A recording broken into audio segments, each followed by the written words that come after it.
टिकाजीले पोर्चुगलमा 10 वर्ष सुसीमा काम गरेको हुनुहुन्छ उहाँले र आज अहिले चाहिँ यहाँ गिम्बप बनाउँदै हुनुहुन्छ फेरि कोरियन।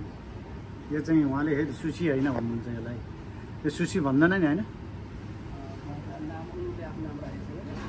कोरियन। यसलाई के भन्छ तपाईँले? फिस केक भन्छ है। ल हेर्नुहोस् है कसरी हामी आउँछ।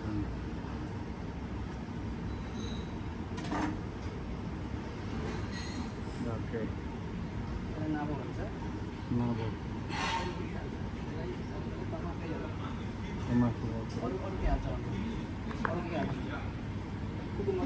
कुकुम्बर क्यारोट सस पनि हाल्नु है। है हान्यो है गोलकोटेले हान्यो, खायो गोलकोटेले। लो लो लो लो ओके दामी दामी दामी दामी। लास्ट स्टेजमा क्यारोट।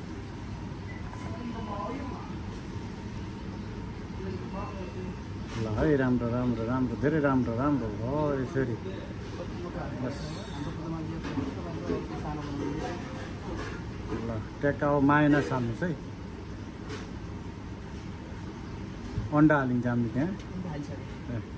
नै नै अन्डाको लाएर उ गर्नु। ल तपाईँको स्टाइलले है। ल है 10 वर्षपछि हानेको मायोनेज।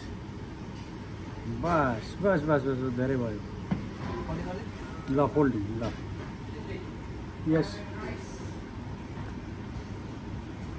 हानु हानु बेरो बेरो बेरो बेरो बेरो बेरो बेरो बेरो हे बेरो हे बेरो बेरो बस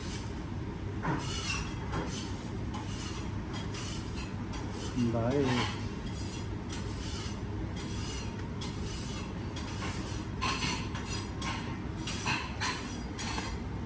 ल यो हो नि त सुसी स्टाइल।